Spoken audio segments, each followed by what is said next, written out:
누가복음 21장 10절 말씀에서 19절까지입니다. 같이 읽겠습니다. 또 이르시되 민족이 민족을 나라가 나라를 대적하여 일어나겠고 곳곳에 큰 지진과 기근과 전염병이 있겠고 또 무서운 일과 하늘로부터 큰 징조들이 있으리라. 이 모든 일 전에 내 이름으로 말미암아 너희에게 손을 대어 박해하며 회당과 옥에 넘겨주며 임금들과 집권자들 앞에 끌어가려니와 이 일이 도리어 너희에게 증거가 되리라. 그러므로 너희는 변명할 것을 미리 궁리하지 않도록 명심하라. 내가 너희의 모든 대적이 능히 대항하거나 변박할 수 없는 구변과 지혜를 너희에게 주리라. 심지어 부모와 형제와 친척과 벗이 너희를 넘겨주어 너희 중에 몇을 죽이게 하겠고 또 너희가 내 이름으로 말미암아 모든 사람에게 미움을 받을 것이나 너희 머리털 하나도 상하지 아니하리라. 너희 인내로 너희 영혼을 얻으리라. 아멘. 아멘. 네, 오늘 이 말씀을 가지고 종말의 징조 속에서 이런 제목으로 말씀을 나누겠습니다. 누가복음 21장은 여러분 종말장입니다. 종말장. 우리가 요한계시록을 다 공부했지만은 이 종말에 관한 메시지는 정말 중요해서 제가 21장을 전부 다 이렇게 뛰어넘지 않고 여러분 예수님께서 거대한 헤롯 성전, 헤롯이 예수님 당시까지만 해도 46년째 짓고 있던 그 엄청난 예루살렘 전체 면적의 6분의 1 상상을 초월하죠. 그래서 그 엄청난 그 6월절 인파가 와도 거의 다 수용이 되는 그렇게 넓은 그 웅장한 그 성전 미문을 빠져나오면서 성전문을 빠져나오면서 예수님께서 선언하죠. 이 돌을 보고 자랑하니까 이 돌이 돌 위에 돌 하나도 남지 않고 다 무너지게 될 것이다. 네. 그렇게 황금으로 치장하고 뒤덮은 그 조각물들과 모든 것들이 멸망하게 될 것이다. 성전 파괴에 대한 선언은요, 예루살렘의 멸망에 대한 선언하고 똑같거든요. 그래서 제자들이 충격을 먹었어요. 네, 그래서 이제 이 예루살렘 성전의 그 시온산에서 쭉 내려오면 기드론 시내가 있어요. 기드론 시내가 뭐 시내가라 해도 물이 안 흐를 때가 많아요. 네, 워낙 건기 때는 물이 안 흐르고 비 올 때만 흐르는 그 또랑 같은 그걸 지나서 그러면 그다음부터 감림산 오르막길이 시작돼요. 그래서 그 감림산 오르막길을 다 올라갈 때까지 제자들이 충격을 먹었어요. 아무도 말을 하지 않고. 그래서 감림산 다 이제 공동묘지를 지나서 감림산 꼭대기 그거 넘어가면 이제 거기 누가 있어요? 베다니촌이 있고 또 벳박의 마을이 있거든요. 그 마을 들어가기 전에 산 정상에서 쉬시는 거예요. 다 쉬어요 원래 오르막기 힘들어서. 그래서 이제 앉아서 쉬면서 성전을 바라보고 있을 때 제자들이 입을 여는 겁니다. 네. 어느 때에 예수님께서 말씀하신 것이 언제 이루어지겠습니까? 하는 이 질문을 던집니다. 그리고 예수님께서 종말이 일어날 종말 때 주의해야 될 일과 일어날 일들을 이야기하면서 종말의 시대에 오늘 저와 여러분들이 어떻게 살아야 될 것인지를 가르치기 시작하셨어요. 그것이 오늘 21장입니다. 우리는 이 종말 신앙은요, 종말 신앙은 성경 전체를 관통하고 있는 중요한 신앙이에요. 여러분 성경은 창세기에서부터 요한계시록까지잖아요. 창세기에서 하나님께서 인류를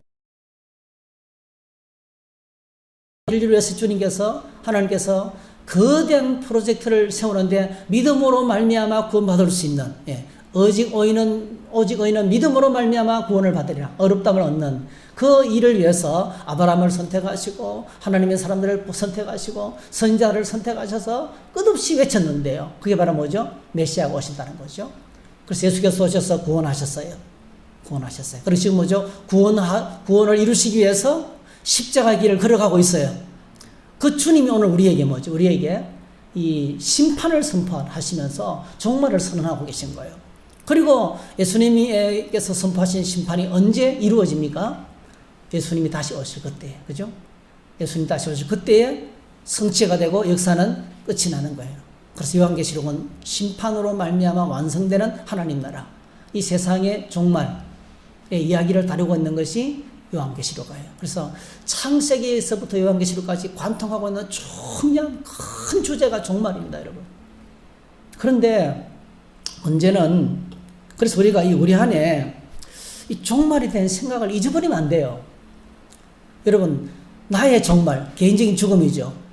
내 앞에 죽음이 언제 닥쳐올지 모르는 거예요. 이거 잊어버리면 안 돼요. 우리는 언제든지 죽을 수 있어야 돼요. 네. 그 다음에 뭐죠?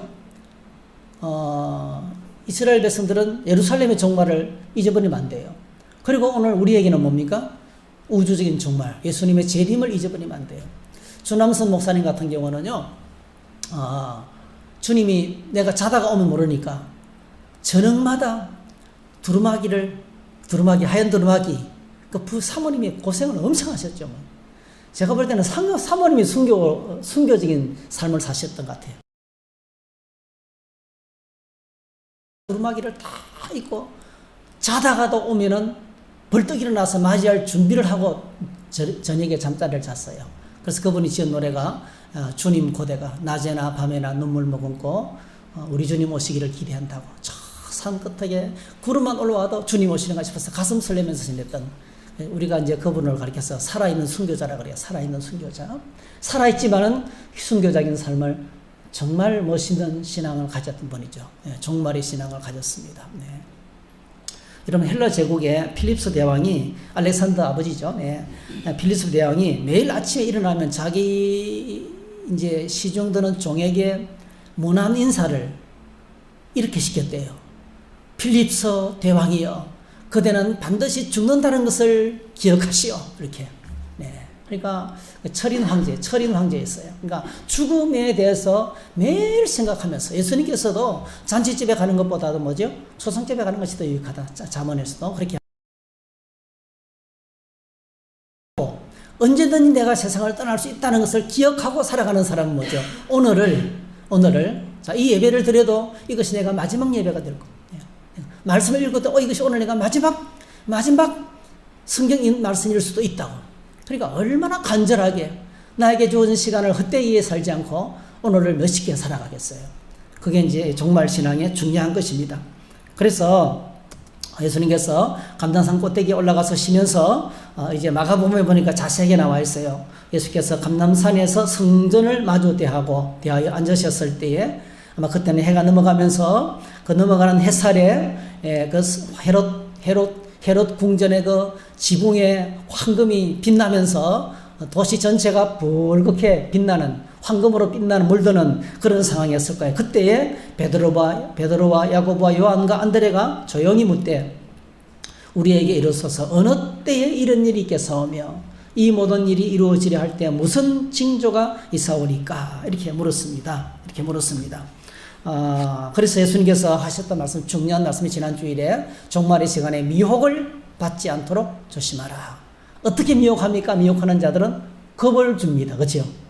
내일 세상이 끝인데 뭐 돈이 필요하냐? 다 팔아 갖다 바치라. 이렇게 되는 거예요. 네. 그래서 종말의 시간에 미혹을 받지 않도록 조심하라. 절대로 무서워하지 말라. 두려워하지 말라. 이 모든 소문들이 들리고 전쟁의 소식이 들려도 이것은 뭐죠? 재난의 시작이다. 시작이지 끝이 아니다. 그렇게 말씀하셨어요. 자, 그래서 오늘 본문은 제자들에게 종말의 때에 두 가지 큰 징조를 우리에게 보여주고 있어요. 첫 번째가, 여러분, 종말의 징조 첫 번째가 재난입니다. 재난. 환란이 있다는 거죠. 환란. 난리와 소의 소문을 10절에서 자세히 설명합니다. 전쟁, 민족이 민족을, 나라가 나라를 대적하여 이런 이 전쟁이죠. 전쟁이 터지겠고, 그 다음에 11절, 곳곳에 큰 지진과 기근과 전염병이 있겠고, 이랬어요. 여기까지가 재난의 시작이에요. 재난의 시작. 그리고 이제 정말 종말의 시간에, 예수님이 재림하실 직전이 되면 이제 큰 환란이 닥쳐오는데 그 종말의 끝에 뭐가 일어날 것인가? 무서운 일과 하늘로부터 큰 징조들이 있으리라. 이렇게 했어요. 이렇게 이제 그 종말의 때 징조를 설명하면서 제일 먼저 환란이 있을 것이다. 환란이 있을 것이다 했어요. 여러분 예수님 당시에도 로마는요 계속 전쟁 중이었어요. 강력한 군대가 있었지만은요. 그래서 로마가 그 당시에 어떻게 전쟁을 하고 있었냐면은 지역 그리고 또 브리타니아 그리고 아르메니아 이런 작은 민족들 간에 끝없는 전쟁이 일어났습니다. 그리고 이제 64년도에는 로마에 여러분 대화재가 벌어지죠. 로마 시내가 불타는 뭐 일설로서는 네로가 있잖아요. 미치광이 네로가 불을 질러놓고 오히려 불구경을 했고 시를 지었다는 그런 설까지 있잖아요. 로마에 엄청난 화재 사건이 있었습니다. 그리고 그 당시에도요 지진이 엄청 많았습니다. 네. 로마, 소아시아, 크레타 여러분 잘 폼페이 아시죠? 폼페이, 예, 폼페이 화산 폭발 그것도 지진의 일종입니다. 그래서 도시가 함몰되고 상상을 초월하는 지진이 그 당시에도 터졌어요. 그리고 기근은 뭐 물론 있었고요. 그리고 전염병이 바빌로니아하고 로마의 전염병이 막 창궐했다고 했어요. 그러니까 이런 이제 그 예수님 당시에도 소요와 소문 그러니까 난리와 소요의 소문이 그 당시에 쫙 깔렸던 거예요. 예수님 당시에도. 그래서 여러분 이 종말의 징조가요. 종말의 징조를 가만히 들다 보면요. 이거 우리가 사는 세상에 날마다 벌어지는 일이에요. 그렇죠? 우리가 살아가는 세상에 날마다 벌어지는 일이 예수님께서 말씀하신 종말의 징조라고요. 그 이단들은 이제 어떤 뭐 전쟁이 툭 터지면 예를 들면 1991년도에 걸프 전쟁이 터졌죠. 그래서 있잖아요. 1992년도 다미 성교회가요. 이장님이가 이제 끝난다. 세상 끝이다. 그래서 10월 28일 날 시간 정해놓고 뭐죠? 난리 났잖아요. 그죠? 그게 막 공영방송에 중계가 생중계가 됐어요. 얼마나 사회적으로 큰 소란을 끼쳤던지. 그 당시에 이재명이가요. 신도들로부터 갈취한 돈이 얼마인지 아세요? 예. 이제 끝난다. 12월 28일 끝난다. 그래가지고 받아낸 헌금이 34억 원이었어요. 그 당시에 34억 원. 예. 그래서 이장님이는요. 그 10월 28일 전에 구속됐어요. 신자들의 돈을 공금을 갈취해가지고 유용한 혐의로 현금 따발이 막 몇십억이 나왔어요. 몇십억이 짓다가 안에. 네. 그래서 붙잡혀 들어갔습니다. 그 들어간 사이에 뭐죠? 10월 28일 맞이하는데 신조들이 막 그냥 10월 28일 날 24일 자정이 되면 이제 예수님이 재림한다고 세상이 끝이 난다고 막 뛰면서 막 흰 옷을 입고 난리를 치는데 뭐 12월 28일 땡 지나도 아무 소식이 없거든요. 그래서 불발로 끝났어요. 그러니까 그 가운데서 누가 있잖아요. 이제 뭐죠? 네, 이 옷이 벗겨지거나 이러면 옷만 재림, 옷만 들림 받았다 이런 식으로 막 가짜를 꾸미고 뭐 비둘기만 날아가도 저 비둘기가 휴거했다 그러고 말이죠. 그런 온갖 어수선한 분위기가 그렇게 엄청나게 많은 사람들이 여러분 엄청나게 많은 사람이 속아 넘어갔어요. 그게 이제 두려움을 조장해서 마지막 때라고 두려움을 조장해서 제가 다니던 교회의 목사님도 걸프전이 터지니까 주일날 강단에서 이제 아마겟돈 전쟁이 시작됐다 그랬어요. 아마겟돈 전쟁이 시작됐다 그랬어요. 우리 굉장히 무서웠어요 그때. 목사님 그렇게 말씀하시니까 진짜 마지막인 줄 알았죠. 근데 뭐 전쟁 계속되고 뭐 세상 여전히 잘 돌아가고 그랬어요. 근데 그런 전쟁이 역사 가운데 끝없이 일어납니다. 지금도 전쟁 중에 있잖아요. 그죠? 지금도 세상은 전쟁이 계속되고 있어요. 그래서 여러분 종말에 대한 생각을 바로 해야 돼요. 흑사병. 그 다음에 이제 막 여러분이 아시는 것처럼 흑사병이 막 저게 1347년부터 1351년까지 3년 동안에 흑사병 어디서부터 시작된지 아세요, 여러분?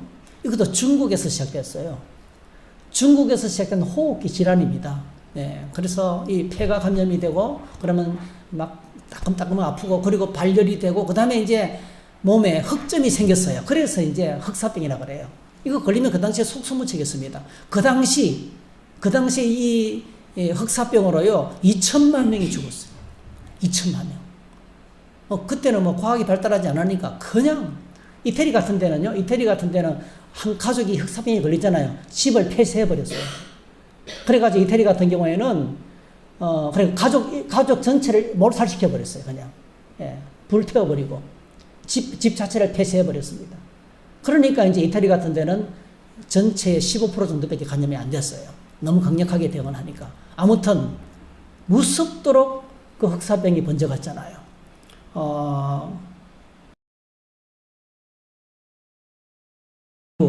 이 코로나는 뭐 1919년도 11월 달에 또 이것도 중국에서 시작됐어요.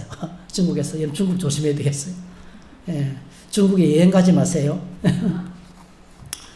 2023년 5월 5일까지 6억 명. 그리고 사망한 사람이 공식적으로는 690만 명, 비공식적으로는 1,500만 명. 비공식이 맞을 수도 있어요. 통계가 안 나온 경우도 많이 있으니까요.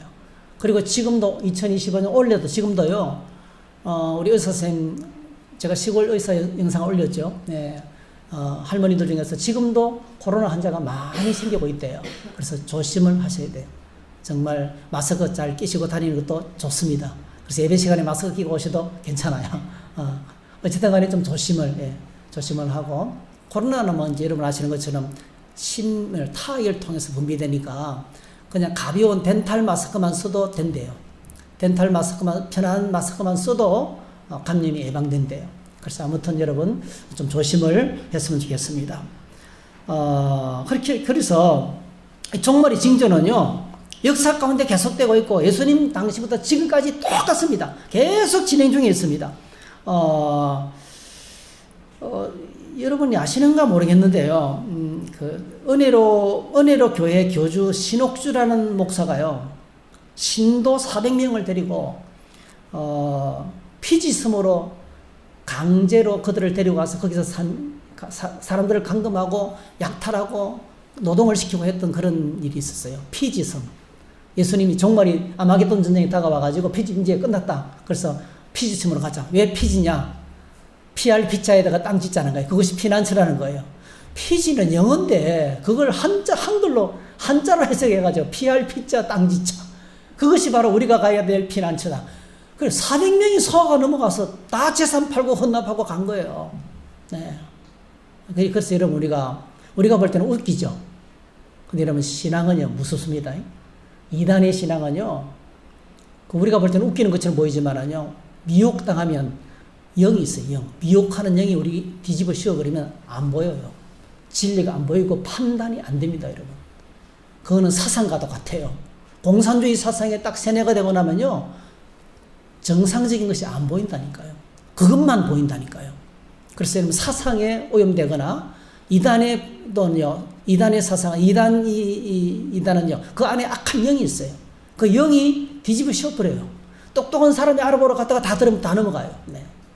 그래서 정말 우리가 예수님께서도 이단하고는 뭐죠? 인사도 하지 말고, 사귀지도 말고, 교제하지도 말라 그랬잖아요. 그렇다 해가지고, 우리가 뭐, 전도하지 말라는 뜻은 아니에요. 복음은 전하고, 우리가 기도는 하지만은, 그렇게 뭐, 깊이 교제하는 것은 금하고 있는 것이 바로 그냥 감염이 돼버려요. 오염이 되기 때문에 그렇습니다. 그만큼 무섭습니다. 성경은 분명히 말씀하고 있어요. 때와 기한은 아무도 알 수 없다고 말합니다. 사도행전 1장 7절 같이 읽어보겠습니다. 시작. 이르시되 때와 시기는 아버지께서 자기의 권한에 두셨으니 너희가 알 바 아니요 했어요. 종말의 시간은요, 날짜를 계산하면 안 돼요. 그러니까 날짜를 계산하는 사람이 나타나잖아요. 100% 이단입니다. 지금까지. 근데 여러분, 이게 마귀가 이게 하는 일이에요. 왜냐하면 자꾸 온다 했다가 안 오고, 온다 했다가 안 오고, 그러면 사람들이 이렇게 될 거예요. 어떻게 되겠어요? 속에 종말의 신앙이 없어져 버리는 거예요. 예수님 진짜 안 오신다고 생각해 버리는 거예요. 뭐 지금까지 안 왔으니까 안 오신다는 거예요. 재림이 연기됐다는 거예요. 이거 엄청나게 위험한 거거든요. 정말 주님은 여러분 다시 오셔요. 언제 오실지 몰라요. 우리가 언제 주님 앞에서 설지도 몰라요.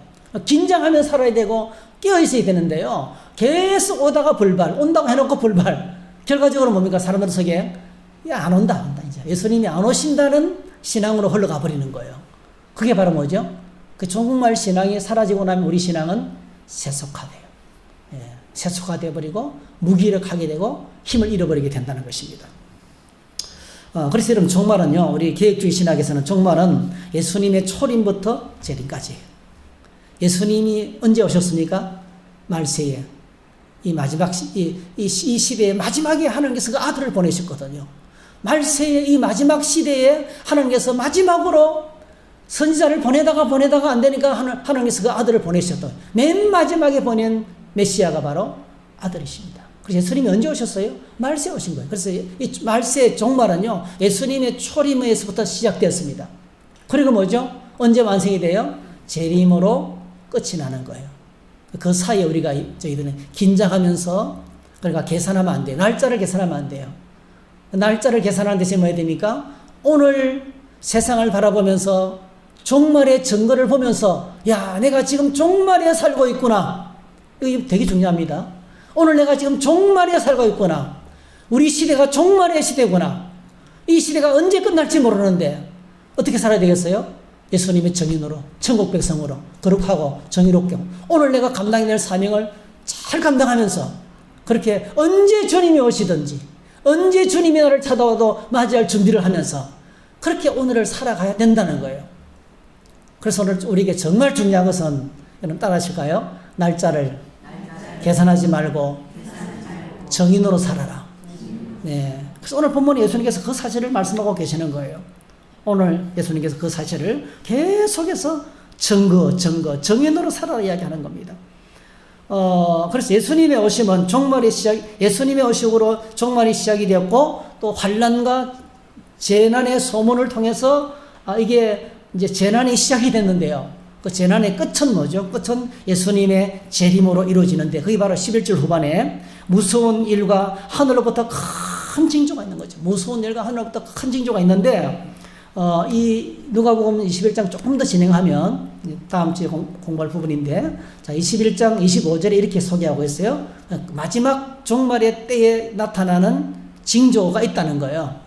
정말 주님이 오시기 전에는 확실하게 하나님께서 우리에게 모든 사람이 알 수 있는 사인을 보여준다는 거죠. 한번 읽어볼까요? 시작. 이를 성신에는 징조가 있겠고, 땅에서는 민족들이 바다와 파도의 성난 소리로 인하여 혼란한 중에 공고하리라. 사람들이 세상에 임할 일을 생각하고 무서워함으로 기절하리니 이는 하늘의 권능들이 흔들리겠으니라. 그때 사람들이 인자가 구름을 타고 능력과 큰 영광으로 오는 것을 보리라. 이런 일이 되기를 시작하거든 일어나 머리를 들라. 너희 속량이 가까웠느니라 하시더라 했어요. 그러니까 마지막 때는 정말 예수님의 재림이 다가오면 누구나 알 수 있는 큰 징조와 사인이 양사방에, 온 사방에 나타난다는 거예요. 그리고 예수님의 이 말씀은요, 여러분, 주님께서 하신 이 말씀은 역사 가운데 한번 이루어졌어요. 뭘 통해서요? 예루살렘의 멸망을 통해서. 주 70년에 66년부터 73년까지 진행된 유대 독립 전쟁이죠. 로마와 유대 독립 전쟁을 통해 가지고 70년에 로마 군대가 예루살렘을 포위하고 이제 공격해 들어왔어요. 그리고 완전히 그 티투스가 아버지의 그 정권의 그 콜로세움을 짓는 건축비를 마련하기 위해서 헤롯 성전이든 은금을 전부 다 가져가기 위해서 돌을 다 무너뜨린 거예요. 모든 걸 다 해서 금은을, 돈 되는 걸 전부 다 싹 다 약탈해가고, 그리고 그 거대한 구조물이 싸움을 하는 은신처가 되기 때문에 유대인들의 그 싸움 은신처를 없애기 위해서 진짜 완전히 폐허로 만들어 버렸다는 것이 이제 이루어졌습니다. 그런데 이제 그 당시에 유대인 역사를 기록했던 유일한 그 역사가가 있거든요. 그게 그 사람이 요세푸스입니다. 제 방에도 요세푸스의 유대 역사 가가 5권인가 된 게 있거든요. 그 요세푸스가 예수님께서 말씀하신 대로 예루살렘에 멸망할 때, 그때 하늘과 온 땅의 사인이 여러 번 나타났대요. 그래서 나타난 사인을 이렇게 기록했어요. 제가 불러드릴게요. 예루살렘 성 위에 화형금이 나타났다. 12달 동안 혜성이 나타났다. 제단과 성전 사이에 1시간 반 동안 대낮처럼 밝게 빛나는 빛이 있었다. 하늘에서 마차와 기병들이 싸우는 것을 보았다. 환상이죠. 오순절 성전 안에서 큰 음성을 제사장들이 들었다는 거예요. 이런 이제 그 당시에, 그러니까 이 로마로부터 공격을 당하고 예루살렘 성이 포위를 당하기 그 직전에 이렇게 막 큰 소리가 나는 걸 들었어요. 그래서 여러분 그 당시에 예수 믿는 그리스도인의 공동체들은요, 주님이 하신 말씀 그대로 이 말씀을 기억하고 미리 다 예루살렘 성을 다 빠져나간 거예요. 그래서 예루살렘 성이 파괴되고 멸망할 때 기독교인들은 한 명도 다치지 않고 다 이렇게 보호를 받았다는 그런 기록이 요세푸스가 기록한 유대 역사사의 역사 그 책에 기록이 되어 있어요. 네, 정확한 기록이 되어 있습니다. 그래서 여러분, 그런데 이제 이것이 오늘 예수님께서 이 말씀하신 것은 예루살렘 성전의 멸망만 이야기한 게 아니거든요. 이것은 예루살렘의 성전의 멸망과 함께 뭐죠? 온 세상의 종말을 똑같이 얘기하는 거거든요. 그래서 이 말씀은요, 여러분 요한계시록에 그대로 소개되고 있어요. 요한계시록을 보면 요한계시록 6장부터 19장까지요. 6장부터 19장까지 세상이 예수님이 재림하기 직전에 닥치는 환란을 기록하고 있어요. 기억한지 모르겠지만 제일 첫 번째 뭐죠? 7인의 재앙. 그 다음에 뭐죠? 나팔 재앙. 그 다음에 마지막으로 대접 재앙. 그죠? 7인, 7 나팔, 7 대접. 재앙이 연속됩니다. 그러면서 완전히 망하는 거예요. 근데 이제 전부 다 읽을 수 없으니까 6장에 6대 인을 뗄 때 벌어지는 상황을 제가 여러분이 한번 읽어드릴게요. 자, 이렇게 되어 있습니다. 오늘 말씀하고 똑같아요.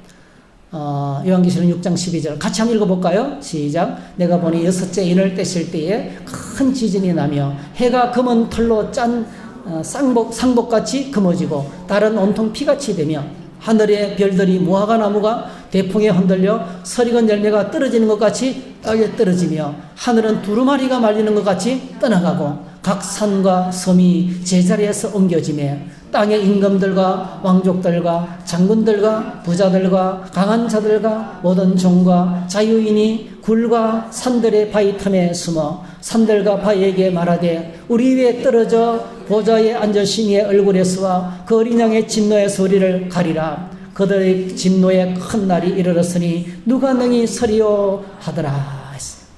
이제 오늘 말씀하고 똑같죠. 이게 이제 예수님께서 재림하시기 직전에 벌어지는 환란이에요. 엄청난, 그러니까 이거는 뭐 사인이 뭐죠? 무서운 일이죠. 그 엄청나게 무서운 일들이 벌어진다는 거예요. 지금 세상에 벌어지는 이런 전쟁들과 이런 상황들은요, 그냥 재림 직전의 상황은 아니에요. 여러분, 재림 직전이 되면 누구나 알 수 있는 것처럼 이제는 진짜 세상이 끝나가는구나. 해가 떨어지고 하늘이 두루마리처럼 말리고, 그렇죠? 그 우주의 권능들이 흘리고 별들이 떨어지고. 그러니까 우리가 살고 있는 이 공간이, 이 우주 공간이 뭐죠? 이제 떠나가는 거예요. 그러니까 이런 상황 속에서 주님이 오셔서 우리를 뭐죠? 데리고 가시는 거예요. 주님께서 마련하신 새하늘과 새 땅으로 데리고 가신다는 것이 바로 성경에서 말씀하고 있는 메시지입니다. 그래서 오늘 저희들에게 정말 중요한 것은 우리가 지금 벌어지는 세상 뉴스 가운데 세상 역사를 보면서 날마다 뭘 바라야 돼요? 와, 지금 내가 종말의 시대에 살고 있구나. 이 세상에 벌어지는 전쟁과 기근과 질병을 보면서 있잖아요. 이거는 주님께서 우리에게 우리가 사는 시대가 종말이라는 것을 알려주는 사인이라는 거예요. 여러분, 그걸 보고 인식을 해야 됩니다. 인식을. 요즘 유튜브에 들어가면요, 대장암에 걸린 사람은 이런 증세가 미리 있습니다 하고 쫙 설명을 해줘요. 예, 또 이런 사람은 100% 또 무슨 암입니다. 이렇게. 그러니까 어떤 암에 걸렸을 때 전에 미리 나타나는 징조들이 있습니다. 네. 근데 그걸요, 무시하고요. 그걸 무시하고 살면 어떻습니까? 확인됐을 때는 이미 많이 진행돼버리고 치료가 불가능한 거예요. 그러니까 똑같습니다, 여러분. 오늘 저와 여러분들이 주님께서 계속 징조를 보여주고 있는 거예요. 할렐루야. 그래서 지금 어떤 때입니까? 지금은 은혜의 때예요. 지금은 구원의 시간이에요. 아직도 주님께서 온 땅의 모든 사람의 구원을 위해서 질서를 바로잡고 하나님께서 맡기신 사명을 바로잡을 수 있도록 시간과 기회를 주는 거예요. 그래서 사도 바울이 고린도 교인들에게 보라, 지금은 구원의 날이, 구원의 때요, 보라, 지금은 은혜 받을 때라, 이렇게 했잖아요. 그게 바로 그런 의미인 거예요. 네. 그래서 베드로가 아주 정확하게 이 사실을 말하고 있습니다. 제가 읽어드릴게요. 먼저 이것을 알지니 말세에 조롱하는 자들이 와서 자기 정욕을 따라 행하며 조롱하여 이르되 주께서 강림하신다는 약속이 어디 있느냐? 조상들이 잔노부터 만물이 처음 창조될 때와 같이 그냥 있다 하니 이는 하늘이 옛적부터 있는 것과 땅이 물에서 나와 물로 성립된 것도 하나님의 말씀으로 된 것을 그들이 일부러 잊으려 함이라. 이로 말미암아 그때의 세상은 물이 넘침으로 멸망하였으되 이제 하늘과 땅은 그 동일한 말씀으로 불사르기 위하여 보호하신 바 되어 경건하지 아니한 사람들의 심판과 멸망의 날까지 보존하여 두신 것이라. 중요한 것이 세상 사람들이요, 세상의 종말을 일부러 잊는다는 거예요. 여러분, 환경론자들도요, 환경론자들 이대로 세상에 가면 망한다는 거예요. 신학자가 아니에요. 환경론자들이, 과학자들이 이대로 사람들이 계속 살다 보면 지구 망한다는 거예요. 여러분, 우리나라 인구 감소 이대로 가면 보니까 나라가 없어지잖아요. 그죠? 그런 것처럼 경제 이론가도 이대로 경제가 나가면 터진다는 거예요. 경제가 빅뱅 이론. 여러분, 인간이 이대로 가면 끝난다는 거예요. 그러니까 사회학자들도 환경주의자들도 세상이 이대로 계속 간다면은 멈춰서지 않고 돌아보지 않는다고 있잖아요. 그러면 터진다고 이야기하고 있어요. 그런데 여러분, 이 세상 사람들은요, 내일 생각 안 하고 살아요. 일부러 있는 거예요. 네? 종말이 있을 것이라고 알면서도 모른 척 한다는 거예요. 네? 그래서 이렇게 설명하십니다. 이렇게 말씀하십니다. 8절. 사랑하는 자들아, 주께는 하루가 천년 같고 천년이 하루 같다는 이 한 가지를 잊지 말라. 주의 약속은 어떤 이들이 더디다고 생각하는 것 같이 더딘 것이 아니라 오직 주께서는 너희를 대하여 오래 참으사 아무도 멸망하지 아니하고 다 회개하게 이르기를 원하시느니라. 떠나가고 물질이 뜨거운 불에 풀어지고 땅과 그 중에 있는 모든 일이 드러나리로다. 이 모든 것이 이렇게 풀어지니 너희가 어떠한 사람이 되어야 마땅하냐? 거룩한 행실과 경건함으로 하나님의 날이 임하기를 바라보고 간절히 사모하라. 그날에 하늘이 불에 타서 풀어지고 물질이 그 뜨거운 불에 녹아지려니와 우리는 그 약속대로 의가 있는 곳인 새하늘과 새 땅을 바라보도다 했어요. 할렐루야. 아멘. 그래서 저와 여러분들이 재림이 없다고 생각하면 안 돼요. 재림의 날이 지금 뭐죠? 다가오고 있어요. 언제인지 모르는 거예요. 네. 주께서는 천년이 하루 같고 하루가 천년 같다는 거예요. 그래서 오늘 저희들이 긴장하며 살면서, 자, 여기 보십니까? 거룩하고 거룩한 행실과 경건함으로 하나님의 날이 임하기를 바라보고 사모하라. 간절히 사모하라. 여러분, 오늘 저와 여러분의 신앙이에요. 하나님 나라에 대한 사모하는 이 종말 신앙이 없으면요, 그 사람의 신앙 이미 타락한 거예요. 세속적인 사람은요, 종말 없습니다. 그래서 이 종말의 신앙을 다시 회복해야 된다는 겁니다. 그래서 여러분, 특별히 오늘 이제 예수님께서 먼저 이 종말의 시간은 종말의 증거들을 날마다 우리가 바라보면서, 아, 지금 우리가 살아가는 세상이 종말이구나를 인식하면서 살아야 된다. 지금이 은혜의 시간이고 지금이 구원의 시간이라는 것을 알고 하나님께서 맡기신 사명을 힘있게 감당해야 된다는 것을 첫 번째로 말씀하셨어요. 그 다음에 두 번째 증거, 징조, 핍박입니다. 핍박. 자, 오늘 본문에 보니까 누가복음 21장 12절에 13절 같이 읽습니다. 이 모든 일일 전에 내 이름으로 말미암아 너희에게 손을 대어 박해하며 회당과 옥에 넘겨주며 임금들과 집권자들 앞에 끌어가려니와 일이 도리어 너희에게 증거가 되리라. 여기서 증거는 간주가 붙여 있는데 증거의 기회가 되리라 이렇게 했어요. 증거의 기회가 되리라. 핍박이 있다는 거죠. 이게 이 모든 일 전에 두 가지죠. 예루살렘의 멸망과 온 세상의 멸망이죠. 그렇죠? 이 모든 일 전에 예루살렘의 멸망과 온 세상의 멸망 전에 반드시 뭐죠? 예수님의 이름으로 말미암아 고난을 받는다는 거예요. 아침에 늦게 일어나가지고 회사에 가가지고 막 호통당하는 그런 거는 고난이 아니에요. 그건 예수님 이름 때문에 당하는 고난이 아니에요. 여러분, 그거는 내가 잘못해놓고 당하는 고난을요, 예수님을 믿기 때문에 당하는 고난으로 오해하면 안 됩니다. 그렇게 오해 안 하시기를 바랍니다. 네. 그러니까 우리가 주님을 믿는다는 것 때문에, 오늘도 여러분 핍박을 받을 수가 있어요. 오늘 이 시대는요, 동성애, 예를 들면 동성애, 지금 차별금지법 같은 경우요. 미국에서는, 네, 뒤에 누가 좀 오셨는데 한번 좀 오셨어요. 좀 안내 좀 해주세요. 네. 네. 한 번만 나가시면 돼요. 네. 네, 네.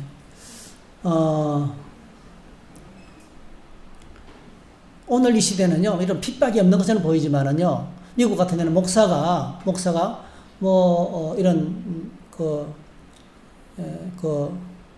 성 관련 발언 있잖아요, 발언. 성경에서는 남자와 여자만 있습니다. 이렇게 외치고, 그죠? 또 이제, 이런 종교, 기독교에만 구원이 있다 이렇게 외치면요, 차별금지법이 통과된 나라에서는 다 구속되는 거예요. 네. 지금도, 네. 우리나라도 마찬가지입니다, 여러분. 학교에서 이제부터 이제 성을 차별금지법 내용이 그런 거잖아요. 학교의 학생들에게 앞으로 이제 남자와 여자만 있는 것이 아니고 자기가 생각하는 것이 자기의 정체성이 된다, 성이 된다라고 가르치려고 합니다. 이런 통지문을 여러분 받을 수 있어요. 그러면 학부모에서 여러분들이 그거는 아닙니다라고 반대의 의견을 여러분 당당하게 말할 수 있겠어요? 사회적인 분위기가 그쪽으로 가고 있는데. 그러면 상당한 불이익을 당하고요, 어려움을 당할 수가 있어요. 이것이 우리나라 지금 우리가 살아가는 이 세상의 현실인 핍박이.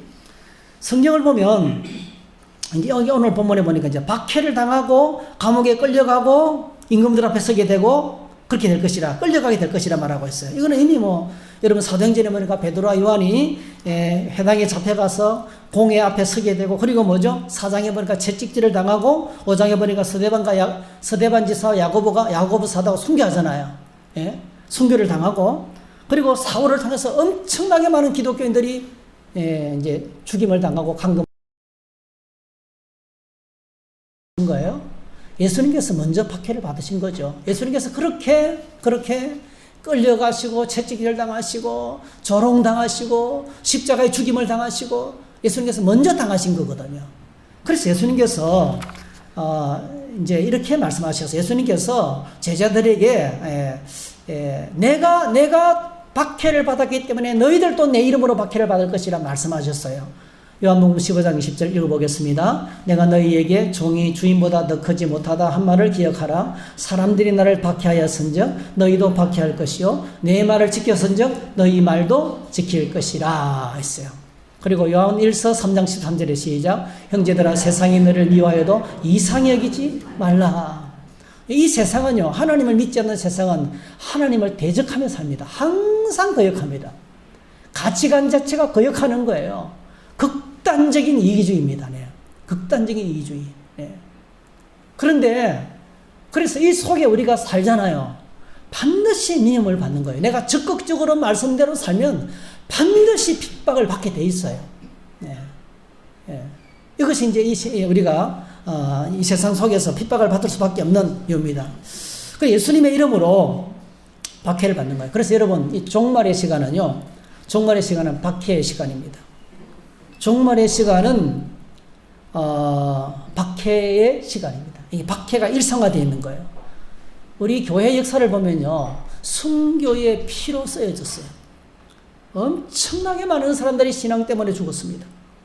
이 데이비드 바레트 교수님이 계시는데, 이분이 계산을 해보니까, 지금 다 연구를 해보니까 이제 이게 그 인터넷에 쳐도 나와요. 지금까지 순교한 사람의 총수 7천만 명. 그냥 순수하게 예수 믿는 것 때문에 순교당한 사람이 7천만 명. 나치 정권에서 100만 명이 죽었습니다, 기독교인들이. 그리고 러시아 공산정권에서 1,500만 명이 죽었습니다. 중국 공산당원에게 문화혁명이 터지면서요, 70만 명이 죽었어요. 그리고 이제 2017년도에 미국 고든 코넬 세계 기독교 연구센터에서 박해받는 그리스도인에 대한 연례 보고서를 냈는데, 2005년부터 2015년까지 10년 동안에 90만 명이 순교했다는, 90만 명. 지금 우리가 살아가는 이 시대에도 90만 명이 신앙 때문에 아프리카 같은 데 막 전쟁이 터지면서, 종족 전쟁 가운데서 기독교인이기 때문에 죽임당하는. 지금도 파키스탄, 인도 같은 데도 마찬가지입니다. 얼마나 기독교인들이 비참하게 칼로 난도질을 당해서 죽는 거예요. 그런 순교가 지금도 진행되고 있습니다. 그래서 1년에 9만 명의 그리스도인이 순교를 당했다는 거예요. 그래서 지금도 이 시대도 순교자들이 계속되고 있습니다. 제가 요한계시록 말씀이 생각이 났어요. 자, 요한계시록 6장에 보니까 한번 같이 읽어볼까요? 시작. 다섯째 인을 떼실 때에 내가 보니 하나님의 말씀과 그들이 가진 증거로 말미암아 죽임을 당한 영혼들이 제단 아래에 있어 큰 소리로 불러 이르되 거룩하고 참되신 대주제여 땅에 거하는 자들을 심판하여 우리 피를 갚아주지 아니하시기를 어느 때까지 하시려 하나이까 하니 각각 그들에게 흰 두루마기를 주시며 이르시되 아직 잠시 동안 쉬되 그들의 동무종들과 형제들도 자기처럼 죽임당하고 그 수가 차기까지 하라 하시더라 하세요. 하나님께서 지금도 그 이렇게 죽임당한 수많은 7천여 명의 영혼들이 하나님의 보좌 앞에서 지금도 뭐죠? 어느 때까지 주님 재림하셔서 저 하나님을 대적하는 자들을 벌하지 아니하십니까? 라고 기도하고 있다는 거예요. 이 기도. 끝없는 기도가 이 기도의 소리가 천국에서도 올라가고 있다는 거예요. 우리가 사는 시대가 오늘 저와 여러분들은 이 평안한 대한민국에 사는 것이 엄청난 축복입니다. 엄청난 축복입니다. 네. 이런 믿음은 그래서 오늘 저희들이 이 하나님을 대적하는 세상 가운데서 이 거대한 세속 물결, 차별금지법, 동성애와 페미니즘에 대한 세계화, 이 거대한 물결 속에서 성경 진리를 붙들고 끝까지 가기가 결코 쉽지 않다는 거예요. 네. 이런 믿음은요, 믿음이라는 단어는 두 가지 뜻이 결합된 거예요. 하나는 동의한다, 믿음. 동의한다는 말이 뭡니까? 그게 아멘이에요, 아멘. I agree. 믿음이라면 동의한다는 단어하고요. 그 다음에 끝까지, 끝까지라는 단어하고 합친 거예요. 그 의미가 두 가지가 포함이 되는 거예요. 믿음은 뭐냐면 내가 죽는 순간이라도, 내가 죽임을 당하는 순간이라도 나는 예수님의 말씀에 동의하는 거예요. 그게 믿음이라는 거예요. 그러니까 이 종말의 시간까지 그 누가 뭐라 그래도 나는 주님의 말씀을 붙들고 끝까지 가는 거예요. 이게 믿음이라는 거죠. 그래서 직장에서 사실은 오늘 저와 여러분들이 믿음으로 살면 위에서 좀 불의한 거지만 이거 해가 적당히 해 속여서 이렇게 도가시오. 그렇게 시킬 때가 종종 있습니다. 이런 직장에서는. 그럴 때 저는 크리스찬이기 때문에 이렇게 못합니다 라고 말하면 쫓겨날 수도 있어요.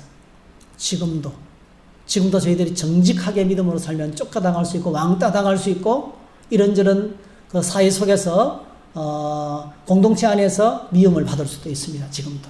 그래서 디모데후서 3장 12절에 이렇게 말했어요. 무릇 그리스도와 예수 안에서 경건하게 살고자 하는 자는 박해를 받으리라 말씀하셨어요. 자, 그런데 주님께서 여기서 끝나지 않고요. 두 가지 큰 약속을 하셨어요. 이런 상황 속에서 주님께서 약속하셨어요. 21장 14절 15절 같이 읽습니다. 그러므로 너희는 변명할 것을 미리 궁리하지 않도록 명심하라. 내가 너희의 모든 대적이 너희 대항하거나 변박할 수 없는 구변과 지혜를 너희에게 주리라. 이런 사도행전 7장에 보니까 스데반이 돌에 맞아 스데반 집사님이 돌에 맞아 죽기 전에요. 그가 성령 충만해서 외친 설교가 있어요. 명설교예요. 명설교. 얼마나 강력한 설교인지 몰라요. 그거 있잖아요. 설교문을 작성하고 설교문을 암송하고 연습회가 나와서 외치는 말씀이 아니에요. 그냥 그 현장에서 주님이 주시는 메시지 핍박의 자리에 우리가 이 땅을 살면서 미리 준비하기는 해야 돼요. 말씀 안에 살고 깨어서 기도하고 무장하며 살아야 되겠죠. 근데 그렇게 살다가 핍박의 현장에서 우리가 고난을 당하잖아요. 그러면 그때예요. 주님께서 우리의 입이 되어주시고 주님께서 우리에게 지혜를 바로 넣어주신다는 거예요. 이 말씀 뭡니까? 내가 그 현장에 너와 함께 있겠다는 뜻이에요. 스데반이 순교하기 직전에 뭡니까? 주님을 보잖아요. 그죠? 천사 같은 모습에서 예수님을 보면서 감격하면서 예수님만이 드릴 수 있는 기도를 드려요. 주여 저들을 용서해 주시기 원합니다. 그렇죠? 그럼 그거는 스데반이 아니에요. 고통을 못 느낍니다. 네. 그 엄청난 감격 속에서 주님을 증거하는 그 스데반이 증거하는 어떤 사람이 직장을 퇴사하면서 그러니까 직장 속에서 살면서 너무 힘들어가지고 이제 퇴사를 하면서 신앙적인 양심이 팍 올라온 거예요. 내가 퇴사를 지금까지 직장 생활하면서 한 번도 직장 동료들에게 전도를 못했는데 내가 퇴사하는 마당이기 때문에 자기 상사한테 이제 인사하면서 이제 이렇게 예수님을 전한 거예요. 준비를 많이 해가지고. 근데요, 준비를 많이 했는데 막상 입을 여니까 하나님께서 힘을 주시는 거예요. 막 다다다 나왔어, 하여튼. 쫙 전도를 했어. 근데 딱 그 직장 상사가요, 눈치가 알잖아요. 안 듣고 있다는 표시가 팍 나요. 근데 안 듣고 있다는 표시가 나다 끝까지 전하고 안녕히 계시라 그러고 인사하고 나왔어요. 그리고 시간이 지났어요. 많은 시간이. 이분 나중에 목사님이 되셔가지고 목회를 하고 있는데 예배를 마치고 나니까 어떤 분이 자기를 찾아왔어요. 그리고 누구냐 했더니요. 아, 내가 목사님 때문에 예수 믿게 됐다고. 누구냐 하니까 당신이 퇴사할 때 그 옆에 앉아있던 사람이었는데, 자기가 그때 그 말씀을 듣고 구원받았다는 거예요. 할렐루야. 그러니까 이제 그래서 여러분, 우리는 저희들이 때를 얻든지 못 얻든지 복음을 전하면 하나님께서 우리를 통해서 증거하게 하고 구원받을 사람들을 구원하게 한다는 거예요. 네. 그리고 주님께서 그 상황 속에서 마땅히 해야 될 말을 주겠다는 거예요. 베드로가 산헤드린 공회 앞에 붙잡혀 갔을 때요, 이제 막 말씀을 외치는데, 자, 제가 읽어드릴게요. 너희와 모든 이스라엘 백성은 알라. 너희가 십자가에 못 박고 하나님이 죽은 자 가운데서 살리신 나사렛 예수 그리스도 이름으로 이 사람이 건강하게 되어 너희 앞에 섰느니라. 이 예수는 너희 건축자들의 버림돌로서 진모퉁이의 머릿돌이 되었느니라. 다른 이로서는 구원을 받을 수 없나니 천하 사람 중에 구원을 받을 만한 다른 이름을 우리에게 주신 일이 없음이라 하였더라. 자, 13절 반응이 중요해요. 그들이 베드로와 요한이 담대하게 말함을 보고 그들이 본래 학문 없는 범인으로 알았다가, 어떤 사람들이었어요? 갈릴리 어부들이었죠. 공부하고는 상관없는 갈릴리 촌놈들이었잖아요. 이상이 여기면 또 전에 예수와 함께 있던 줄도 알고 또 병난 사람이 그들과 함께 서 있는 것을 보고 비난할 말이 없는지라 했어요. 베드로가 이렇게 여러분, 베드로서를 쓸 만큼 있잖아요. 학식 있는 사람이 아니에요. 근데 성령 충만하니까, 주님께서 함께 하시니까 다른 이로서는 구원받을 수가 없다. 오직 구원받을 것은 예수님밖에 없다고 그 공개된 장소에서 황제 숭배주의가 만연한 그때 가이사회에 다른 사람을 주로 하면 그냥 처단받는 그 시대예요. 그 스스리 시푸른 시대에 공개적인 장소에서 이렇게 메시지를 전하는 거예요. 네. 성령께서 해야 할 말을 하게 하고 그 사건을 통해서 증거한다는 것, 증거가 되게 한다는 것입니다. 이게 이제 주님이 하시는 사역이에요. 주님이 하시는 사역이에요. 사도행전 5장 40절에도 보니까 이렇게 말합니다. 같이 읽어보겠습니다. 시작. 그들이 옳게 여겨 사도들을 불러들여 채찍질하며 예수의 이름으로 말하는 것을 금하려 하고 노으니 사도들은 그 이름을 위하여 능력받는 일에 합당한 자로 여기심을 기뻐하면서 공회 앞을 떠나니라. 그들이 날마다 성전에 있든지 집에 있든지 예수는 그리스도라고 가르치기와 전도하기를 그치지 아니하니라. 아무리 두들겨 패고 채찍질하고 막 감옥에 가두고 그래도 뭐죠?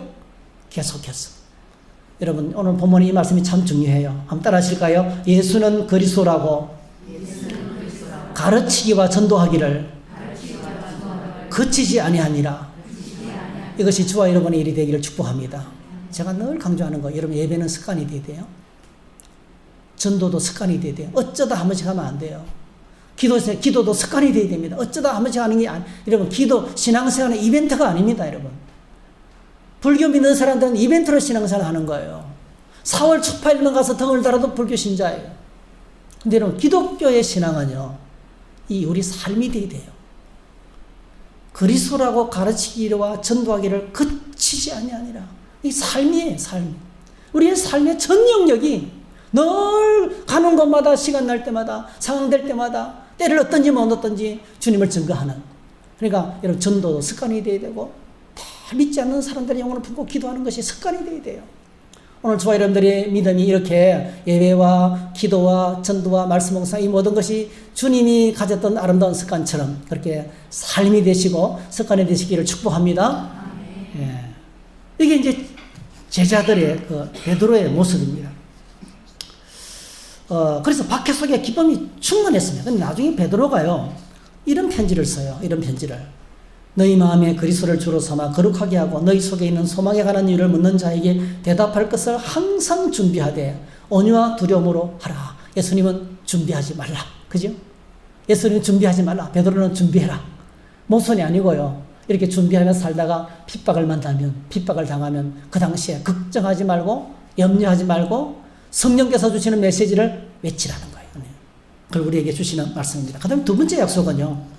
두 번째 약속 마지막인데요. 21장 16절에서 18절 같이 읽습니다. 시작. 심지어 부모와 형제와 친척과 벗이 너희를 넘겨주어 너희 중에 몇을 죽이게 하겠고 또 너희가 내 이름으로 말미암아 모든 사람에게 미움을 받을 것이나 너희 머리털 하나도 상하지 아니하리라. 너희 머리털 하나도 상하지 아니하리라. 이렇게 큰 배교가 있고 가까운 가족들이 지금도 여러분 회교도들 가운데서 예수 믿으면요. 그 부모들이 자식을 죽입니다. 지금도 부모와 자식이 지금도 기독교인 아들이 기독교인이다 하면요 죽여요. 네. 죽는데 내어집니다. 지금도 회교권에는 아직도 이런 핍박이 있습니다. 자, 이런 일을 만났을 때, 자 뭐라고 말하고 있어요? 18절 너희 머리털 하나도 상하지 아니하니라. 16절하고 모순되죠. 너희 중에 몇을 죽이게 하겠고, 예. 머리털 하나도 상하는 게 아니고요. 목이 잘라질 수가 있어요. 예수 믿는 것 때문에 지금도. 네. 그러면 여러분 18절의 의미가 뭐겠어요? 18절의 의미가 그게 19절에서 설명하고 있어요. 너희 인내로 너희 영혼을 얻으리라. 주님께서 말씀하시는 것은 영혼이죠. 아무리 사람들이 너희를 죽이고 핍박해도 절대로 너희 안에 주신 생명은 손도 못 댄다는 뜻이에요. 그래서 예수님께서 이 사실을 말씀했습니다. 우리 생명의 본질은 영혼이거든요. 내가 내 친구 너희에게 말하노니 몸을 죽이고 그 후에 너희는 더 못하는 자들을 두려워하지 말라. 마땅히 두려워할 자를 내가 너희에게 보이리니 곧 죽인 후에 또한 지옥에 던져넣는 권세 있는 그를 두려워하라. 내가 참으로 너희에게 이르노니 그를 두려워하라. 참새 5마리가 한두 아사르니에 팔리는 것이 아니냐. 그러나 하나님 앞에서 그 하나도 잊어버리시는 바 되지 아니하는도다. 너희에게는 심지어 머리털까지도 다 세신 바 되었나니 두려워하지 말라. 너희는 많은 참새보다 귀하니라 했어요. 하나님께서 철저하게 우리 생명을 영혼을 끝까지 책임지시고 상하지 않도록 지키신다는 거예요. 제가 지난주에 말씀드렸잖아요. 다시 돌아오고 싶지 않다는 거예요.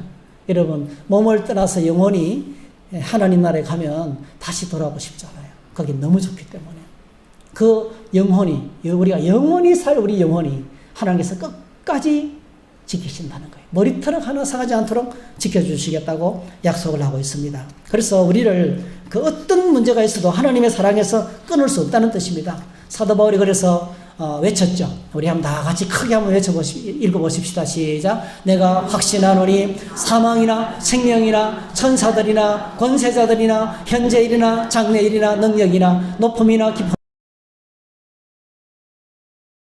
그리스도 예수 안에 있는 하나님의 사랑에서 끊을 수 없으리라. 할렐루야.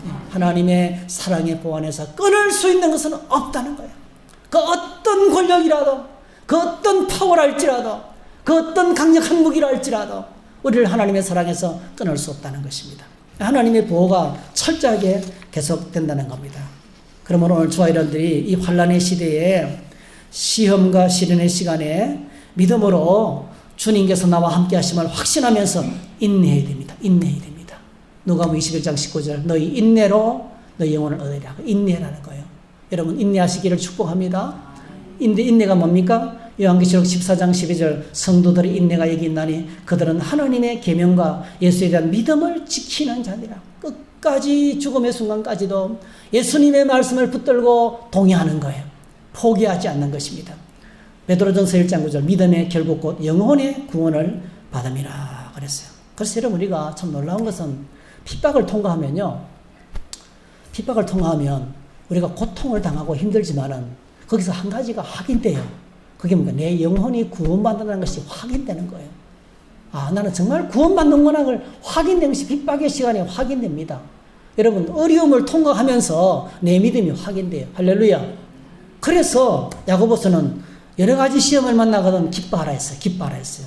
야고보서 1장 12절 시험을 참는 자는 복이 있나니 이는 시련을 견뎌낸 자가 주께서 자기를 사랑하는 자들에게 약속하신 생명의 멸류관을 얻을 것이기 때문이라. 그러니까 시련을 통과하면서 어려운 일을 통과하면서 믿음에 대한 확신이 생기면서 그 환난과 시련 속에서 기쁨과 감사가 나오는 거예요. 네.